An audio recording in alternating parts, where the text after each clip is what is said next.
So That's awesome. Yeah, no, I appreciate you having me on. It's been a fun ride, especially these last couple of months. It's starting to pick up some traction, so I'm really excited. And yeah, man, whatever you want to do, whatever road you want to go down, I'm yeah, here for it. absolutely. Well, I just want to let you know up front, my original idea of doing anything in broadcasting came from sports journalism. I was at the University of Missouri, Kansas City, and I used to cover Okay. the UMKC Kangaroos. So it was back when Tony Dumas was playing. So I used to cover the players, and it just like that was my world that I came from. So when I saw that you're a coach and that's your world, I figured it's perfect. So yeah, man, where are you coming out of? So I'm in Buffalo, New York right now. Okay. Insanely long story short, I'm riding it out. I'm still holding out hope that in the next 2 years I can get cleared to return to coaching full time. Okay. Um, my I took a job to work with my two closest friends in coaching, and it was going amazing. And we got hired to rebuild a really bad team, and we actually just last night clinched a bye in the postseason tournament. So we have like the rebuild is happening. I love it. It's going amazing, and I still get to see him and interact with him a lot, thank goodness. But my wife and I have just decided we're going to ride this out for another 2 years, which is also the current length of the head coach's contract, and then we'll make a decision, once that time comes. Okay, we're going to peel back these layers, but to begin everything, I Yeah. want and I'm coming out of Kansas City, so I've asked people if Buffalo hates Kansas City, and they always say they hate they always say they hate Taylor Swift.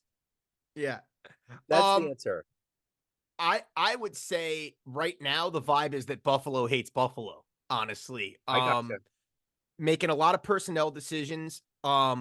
They can beat every team in the NFL except for the Chiefs, and your MO is okay. You've built a team to be able to get out of the conference. Uh, Maybe now you need to build a team that could beat Kansas City. That's it.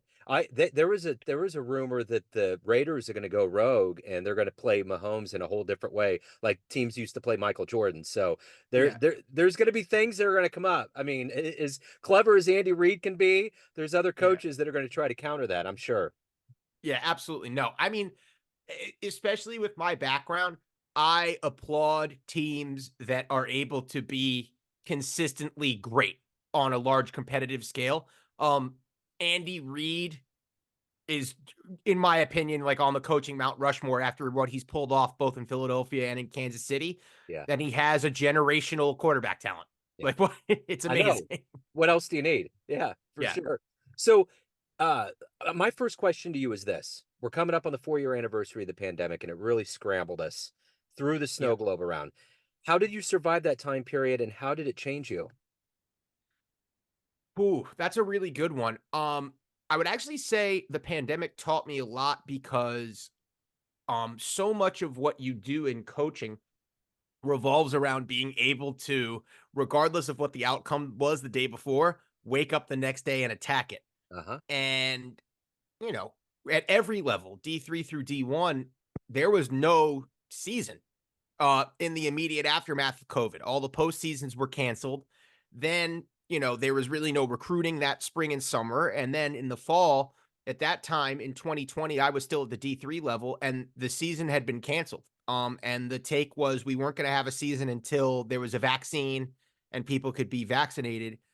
So you really had to lean in on trying to reconnect the players with the other things outside of the game that made them the passionate people that they were. And as a coach, reconnecting myself with the things that I was most passionate about.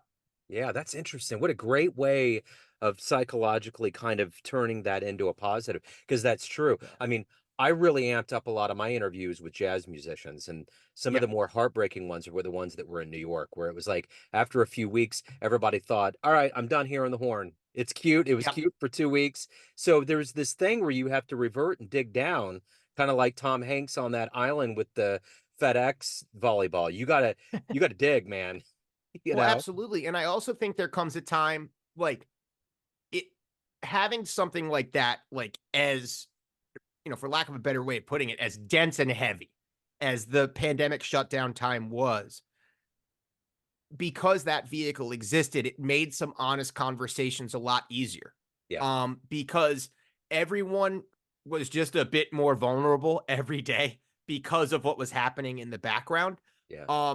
I also think it has made everyone in the profession a lot more grateful to have what they have, especially now as things Yeah. are back to quote unquote normal. Well said. So let's get to the heart and soul of what you do for a living every day. I'm going to put you Sure. in front of a bunch of third graders. It's career day. And one of the kids says, "Hey, what do you do for a living?" How do you answer them? I would say currently, I try to bridge the information gap with high school athletes and families, and I try to help high school athletes best present themselves to college coaches so that they could get recruited. And the way that I do that most successfully is by teaching them what is going to be expected of them as a college athlete. So I walk them through not only the competitive stuff, like how to be better at your sport, but also the soft skills, the growth oriented mindset, the attitude components, the social and communication components, and I try to just help people get better so that they can be seen by more college coaches. So what did you want to be in the third grade? What was your dream? Oh man, I wanted to be a sports broadcaster actually. Okay. So we have that in common. Yeah. I went to college to be a sports journalist. I thought that was going to be the deal, graduated in the recession, and ended up getting a scholarship for grad school in educational administration and fell in love with working with college students. Yeah. Then, after working with college basketball there while I was in grad school, I took we'll call it an adult job as a college administrator. And I just missed basketball a lot. And if you believe in like this funny full circle thing that happened, now I am this former coach that is media trained. Yeah. So I can do color commentary on games and I have those really fun experiences, but I also have this experience as a coach to lean on that sort of makes me more credible on the microphone. So it's if you believe in things happening for a reason, Joe, that's where we are.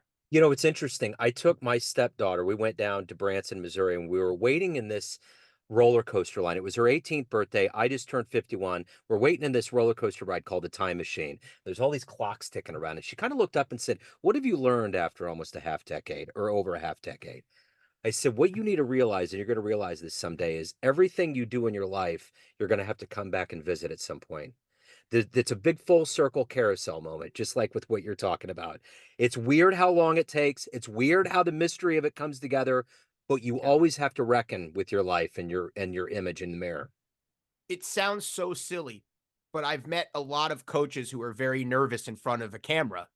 And I grew up, my parents literally met in Atlanta, Georgia, launching CNN. They were two of the original CNN hires. So, like, the first lesson that I learned as a child by accident was like, we don't trip off of cameras, they're just cameras. And, these people on the other side of the cameras are just people. Yeah. And it is so funny, now to be on the wrong side of 30 and watch people, freeze on camera or struggle with teleprompters. And that is Yeah. just something I've always been innately comfortable with. Uh-huh. You are so spot on, Joe. It's one giant circle and you're always Yeah. revisiting these parts of yourself as you learn and grow. Yeah, 100%. I remember in college, I went to the first annual sports broadcasting camp at the University of Missouri St. Louis. Took a loan out from the bank. I'm ready to go. I'm charging in there. Bob Costas was going to be there. Uh, Joe Buck, I think before his dad Jack was still alive, Dan Deerdorf, all these guys, we were all just ecstatic. And it was full on a whole week. We could broadcast different games. We had monitors. We went to a Cardinals game. Anyway, long story short, the night before Bob Costas came, it was like Jesus was coming back to earth. No one could sleep. We're all juiced The up on, adrenaline. oh my God, we're all watching ES Sports Center. So he wouldn't let anybody record. But I remember writing down when he was speaking every word that I didn't know in the dictionary. And Yeah. I was just filling pages. Like, that's Bob, just like throwing it out. And So it's so funny we're talking about this. I'll share this just so that any of your younger listeners know that I'm not just some like old coach shaking his cane. Um I won when I was in college. I actually won a student achievement award from the School of Communications, and part of their reader on me was that I was so passionate about radio and broadcasting that I had gotten a tattoo of the college radio station's microphone on my arm, which is true. Yeah. But I had not told anyone in my family about that tattoo. So my family, and I grew up in a Jewish household, and they are not fond of the tattoos. Sure. Found out about the tattoo on my left arm as I'm receiving this. Like, I felt like I was on a bad episode of Curb Your Enthusiasm. And so, yeah, I totally get it. I Yeah. I had that same sense of importance. I wanted to eat up sports media training. I Yeah. wanted to grow. I wanted to get better at it. And then hilariously, Yeah. now I am, putting out content and talking to students on camera, and it works. Here we Yeah. are.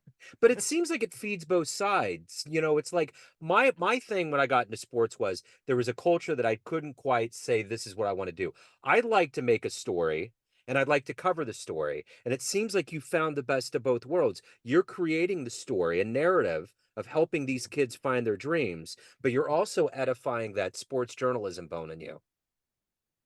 And it's funny you say that. And I don't want to segue too hard because I'm loving this organic conversation. Yeah. What I will say though is the sports journalist piece in me was I wanted to give an op-ed, but I needed to have something to lean on. I didn't Yeah. just want to be a talking head with an opinion. And the thing that really, like, it was like a rocket under me that sent me on this journey, Joe, was the data that I got over the summer of 2023. I had an opportunity to survey more than 50 college coaches. It was almost a 50-50 split of scholarship level and not scholarship level.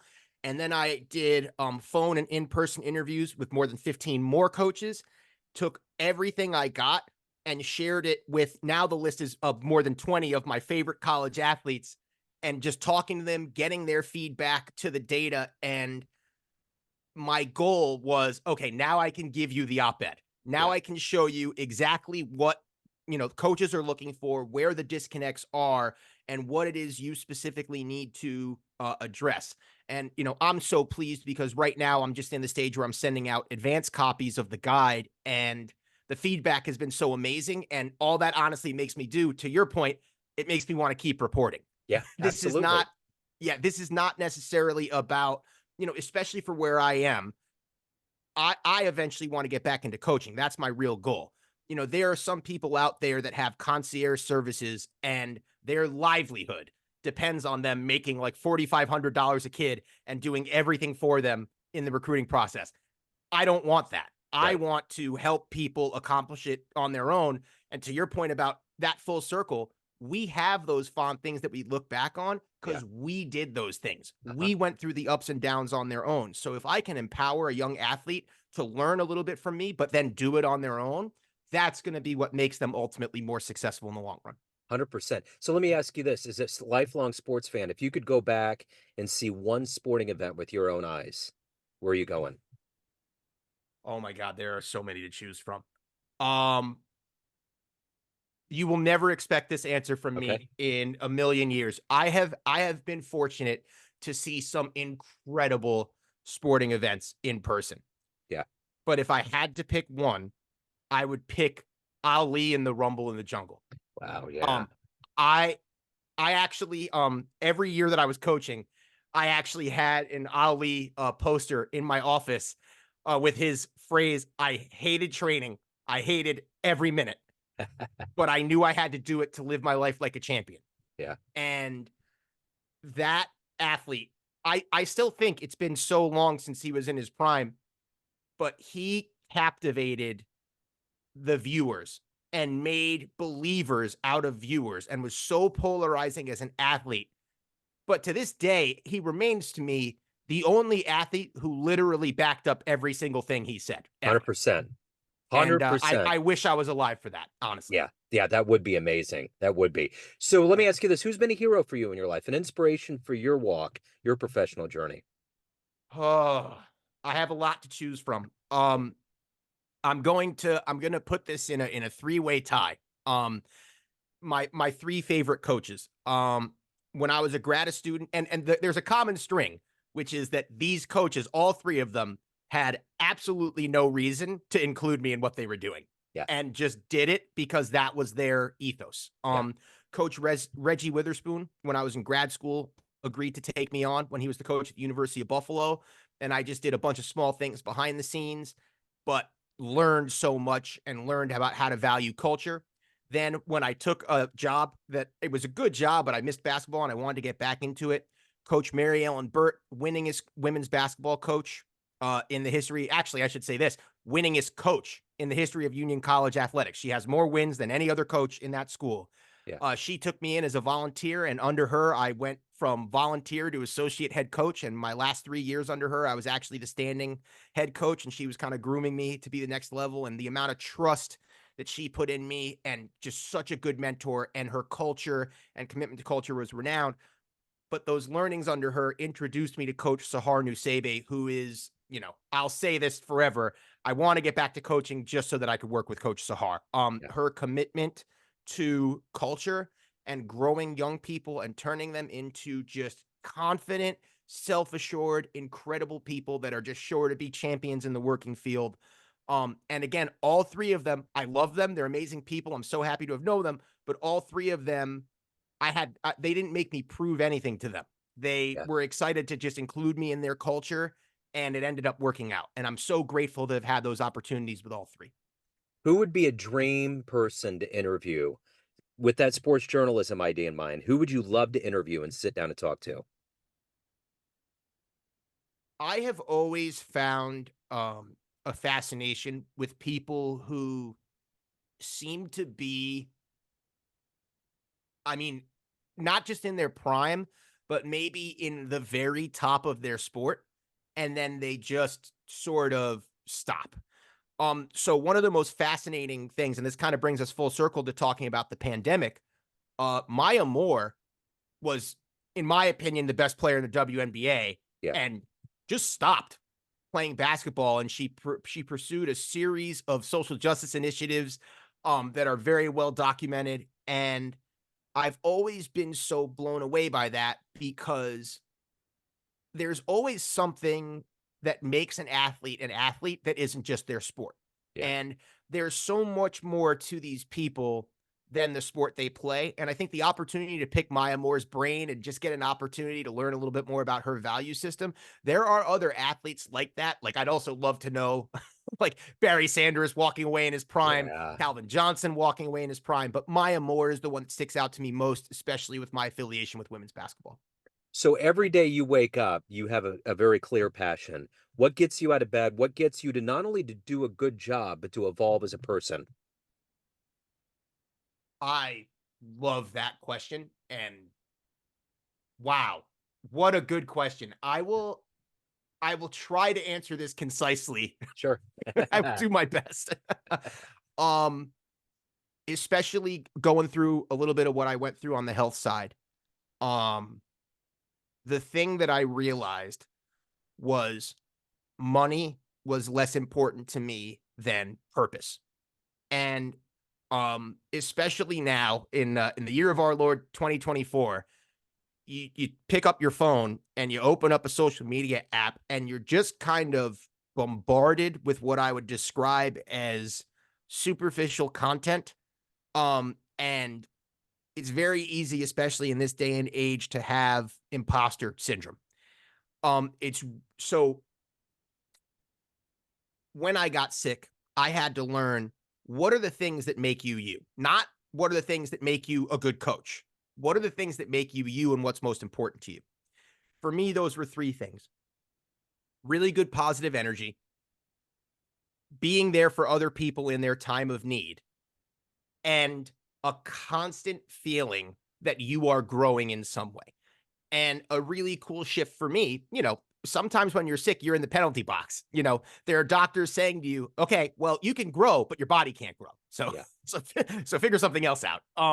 So for me, I was like, okay, well, can I capture all these things? Can I get some new information out there? Can I learn something? Can I put my skills together and be an effective teacher? And can I feel like not only am I going to help grow you, but I'm going to keep growing so that I can be an effective person to learn from? And just building those skill sets motivated me, because, as most athletes would say, I was in touch with the small victories as it happened.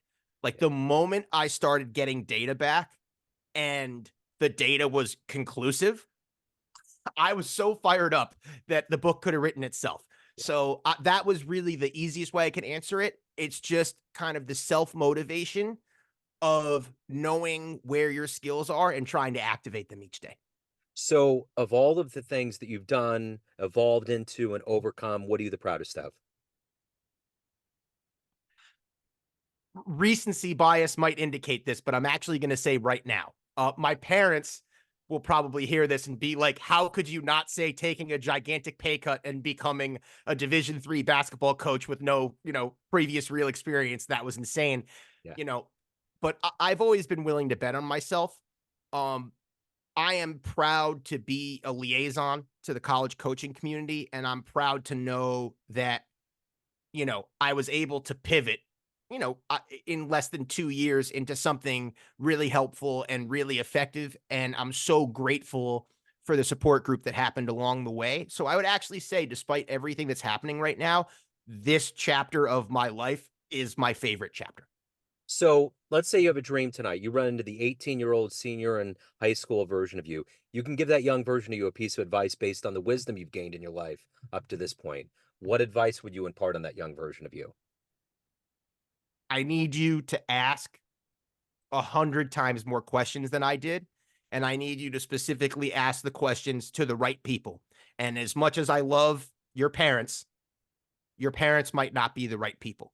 So let's just say you want to be a college athlete, find mentors, reach out to a local college, ask if you can watch a practice or ask if you can watch a workout, cold email somebody on the team. This culture is built up of people who say yes and want to help you grow. You and I literally met on an email exchange. Yeah. And I want young people to have a bit more social courage to ask those questions and get the right answers rather than trying to tackle things based on the assumptions they have about that field, because that's where the mistakes get made. So, Jared, there's all these people in your life, family, friends, clients, colleagues, everybody. They all have a perception of you, but you run the show. What's your perception of you? Who do you think you are? Right now, I think I am a deeply passionate and energetic person, and I have found the things that I'm most passionate and energetic about. Um, my wife and I are expecting our first child this summer. I Right on. am over the moon Yeah. about that. I am so passionate about college basketball, and I want to sort of be the type of person that helps other people find the things they are most passionate about. You only get this life once. It's a life worth living when you Yeah. get to explore your passions. Well, congratulations. You're going to be a great dad, man. I Absolutely. I really appreciate that. It's Yeah. I'm not ready, but I'm very Right. excited. We never are. So let me ask you this. If anyone wants to reach out, learn more about you, anything about your world, what's the good business? So I'll give you two options. I'm working on a social media campaign. I'm getting better as I go. Yeah. My newer content is better than my older content. But you can find me at Jared the Coach, all one word, at Jared the Coach on pretty much every social media platform. Um, and then you could also visit me on my website, which is nailtherecruitingprocess.com. So the website and the book have the same title. I'm making a goal to be as accessible as possible because I understand that every athlete's experience is different. So please do not think if you visit that website that you automatically have to pay a gajillion dollars for a service. Yeah. There's options to work with me for free. There's options where you can download free resources. There's options where if you want to like onboard your stuff with me, then I will accept your money and that would be dope. But you can do anything you want, and I really think I've put together a package that can be very helpful. Excellent, Jared. This has been wonderful, man. Thank you so much. Thanks for your story. Best of luck with fatherhood and everything that comes your way, man. You got good stuff going on. Joe, thanks so much for having me. It was a pleasure. Yes, sir. Take care.